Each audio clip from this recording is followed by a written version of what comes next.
ജനങ്ങളുടെ നിക്ഷേപ ആശ്രയവും വികാരവുമായ സ്വർണം ചരിത്രത്തിലെ ഏറ്റവും വലിയ കുതിപ്പിലാണ്. ഒരു സുപ്രഭാതത്തിൽ സംസ്ഥാനത്തെ സ്വർണവില പവന് 1700 രൂപ വർദ്ധിച്ചു.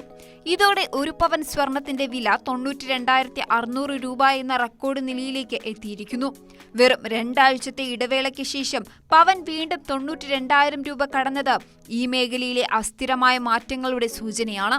അതായത് ഒരു സാധാരണ ഉപഭോക്താവ് ഏറ്റവും കുറഞ്ഞ പണിക്കൂലിയായിട്ടുള്ള 5%, GST 3%, ഹോൾമാർക്കിംഗ് ചാർജുകളും ചേർത്ത് ഒരു പവൻ സ്വർണം വാങ്ങണമെങ്കിൽ 95,000 രൂപയ്ക്ക് മുകളിൽ നൽകേണ്ടി വരുന്നു. ഈ വൻ വർധനവ് വെറുമൊരു വില നിലവാരത്തിലുള്ള മാറ്റമല്ല, അത് ആഗോള സാമ്പത്തിക ഭീഷണികളുടെയും രാജ്യത്തെ പണപ്പെരുപ്പ ഭീതിയുടെയും ഡോളറിനെതിരെയുള്ള രൂപയുടെ മൂല്യത്തകർച്ചയുടെയും പ്രതിഫലനമാണ്. സ്വർണം അതിന്റെ പരമ്പരാഗതമായ പ്രതിസന്ധിയിലെ സുരക്ഷിത താവളം എന്ന പങ്ക് വീണ്ടും ഉറപ്പിക്കുമ്പോൾ കേരളത്തിലെ സ്വർണ വ്യാപാര മേഖല കടുത്ത പ്രതിസന്ധിയിലേക്കാണ് നീങ്ങുന്നത്. ഇന്ത്യൻ വിപണിയിലെ സ്വർണവില നിയന്ത്രിക്കുന്നത് പ്രാദേശിക ഘടകങ്ങളെക്കാൾ പ്രധാനമായും ആഗോള ട്രെൻഡുകളാണ്. നിലവിലെ വൻ വില വർധനവിന് പിന്നാലെ അന്താരാഷ്ട്രപരമായ കാരണങ്ങൾ എന്തൊക്കെയാണെന്ന് നോക്കാം. ലോകമെമ്പാടുമുള്ള സാമ്പത്തിക വളർച്ചാ നിരക്കുകളിലെ മാന്ദ്യം, പലിശ നിരക്കിലെ ചാഞ്ചാട്ടം, പ്രധാന രാജ്യങ്ങൾ തമ്മിലുള്ള വ്യാപാര യുദ്ധങ്ങൾ എന്നിവ നിക്ഷേപകരെ ആശങ്കയിലാക്കുന്നു. ഓഹരി വിപണി, റിയൽ എസ്റ്റേറ്റ് തുടങ്ങിയ അപകട സാധ്യതകൾ കൂടുതലുള്ള നിക്ഷേപങ്ങളിൽ നിന്നും പണം പിൻവലിച്ച് ഏറ്റവും സുരക്ഷിതമായി കരുതപ്പെടുന്ന സ്വർണത്തിലേക്ക് നിക്ഷേപകർ ഒഴുകുന്നു. രാജ്യാന്തര സ്വർണവില ഔൺസിന് $143.58 ഉയർന്ന് $4,144 എത്തിയത് ഈ പ്രവണതയുടെ തെളിവാണ്. പണപ്പെരുപ്പം ഉയരുമ്പോൾ പണത്തിന്റെ യഥാർത്ഥ മൂല്യം കുറയുന്നു. അതായത് ഒരു നിശ്ചിത തുക കൊണ്ട് വാങ്ങാൻ കഴിയുന്ന സാധനങ്ങളുടെ അളവ് കുറയും. പണപ്പെരുപ്പത്തിന്റെ പ്രത്യാഘാതങ്ങളെ പ്രതിരോധിക്കാനുള്ള ഏറ്റവും നല്ല ഉപാധിയായി നിക്ഷേപകർ സ്വർണത്തെ കണക്കാക്കുന്നു. പണപ്പെരുപ്പം കൂടുമ്പോൾ സ്വർണത്തിന്റെ ഡിമാൻഡ് വർദ്ധിക്കുകയും വില കുതിച്ചുയരുകയും ചെയ്യും. ഇന്ത്യൻ രൂപയുടെ മൂല്യം ഡോളറിനെതിരെ തുടർച്ചയായി ഇടിയുന്നത് സ്വർണവിലയെ നേരിട്ട് ബാധിക്കുന്ന പ്രധാന ഘടകമാണ്. ഇന്ത്യ സ്വർണം ഇറക്കുമതി ചെയ്യുന്നത് ഡോളറിലാണ്. രൂപയുടെ മൂല്യം ഇടിയുമ്പോൾ അതേ അളവ് സ്വർണം വാങ്ങാൻ കൂടുതൽ രൂപ ചെലവഴിക്കേണ്ടി വരുന്നു.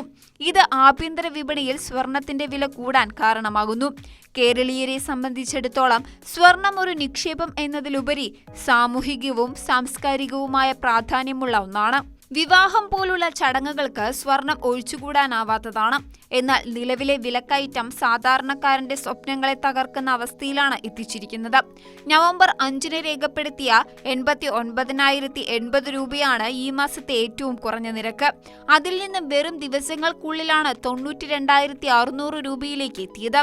ഈ വൻ വില വർധനവിന്റെ ഫലമായി വിവാഹം പോലുള്ള അത്യാവശ്യങ്ങൾക്കല്ലാതെ സ്വർണം വാങ്ങുന്നത് ആളുകൾ വലിയ തോതിൽ കുറച്ചു. ഉദാഹരണത്തിന് 24 കാരറ്റ് സ്വർണത്തിന്റെ ഒരു പവന് നിലവിൽ 1,01,024 രൂപയാണ് വില.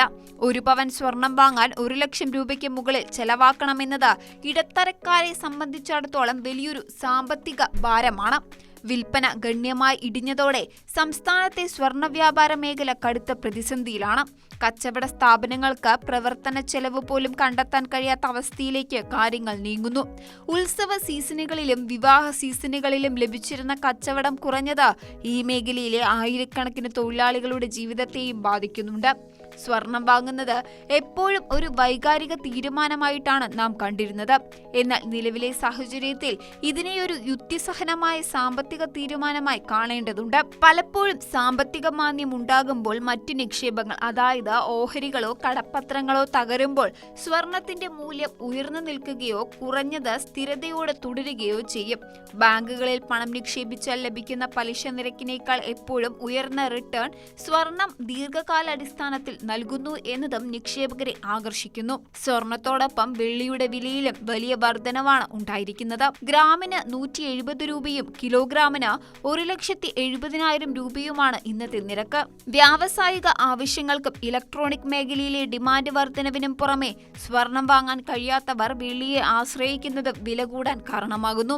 സ്വർണവിലയുടെ ഭാവി പ്രവചിക്കുക അസാധ്യമാണ്. എന്നിരുന്നാലും ആഗോളതലത്തിൽ സാമ്പത്തിക അനിശ്ചിതത്വങ്ങളും യുദ്ധഭീഷണികളും നടപടികളും തുടരുന്നിടത്തോളം കാലം സ്വർണം അതിന്റെ ആകർഷണം നിലനിർത്തും. ഫെഡറൽ റിസർവ് പലിശ നിരക്ക് കുറയ്ക്കുന്നതിനെക്കുറിച്ചുള്ള സൂചനകൾ നൽകുകയാണ് എങ്കിൽ അത് സ്വർണത്തിന് കൂടുതൽ അനുകൂലമായ സാഹചര്യം സൃഷ്ടിച്ചേക്കാം. നിലവിലെ ഉയർന്ന വില പരിഗണിച്ച അത്യാവശ്യക്കാർ ഒഴികെ മറ്റുള്ളവർക്ക് കുറഞ്ഞ അളവിൽ സ്വർണം വാങ്ങുന്നതിനോ അല്ലെങ്കിൽ സോവറിൻ ഗോൾഡ് ബോണ്ട് അഥവാ SGB പോലുള്ള ഡിജിറ്റൽ സ്വർണ്ണ നിക്ഷേപങ്ങളെക്കുറിച്ച് ആലോചിക്കുന്നതിനോ ഉള്ള സമയം അതിക്രമിച്ചിരിക്കുന്നു. ഈ റെക്കോർഡ് കുതിപ്പ് സ്വർണം വെറും ഒരു ആഭരണം മാത്രമല്ല, മറിച്ച് ആഗോള സാമ്പത്തിക സ്ഥിതിയുടെ ഒരു സൂചകമാണ് എന്ന് ഓർമ്മിപ്പിക്കുന്നു. കേരളത്തിലെ സാധാരണക്കാരനെ സംബന്ധിച്ചിടത്തോളം പവന്റെ വില 95,000 കടക്കുന്നത് അവരുടെ സ്വപ്നങ്ങളുടെ ഭാരം വർദ്ധിപ്പിക്കുന്നു എന്ന സത്യം ഇവിടെ അവശേഷിക്കുന്നു.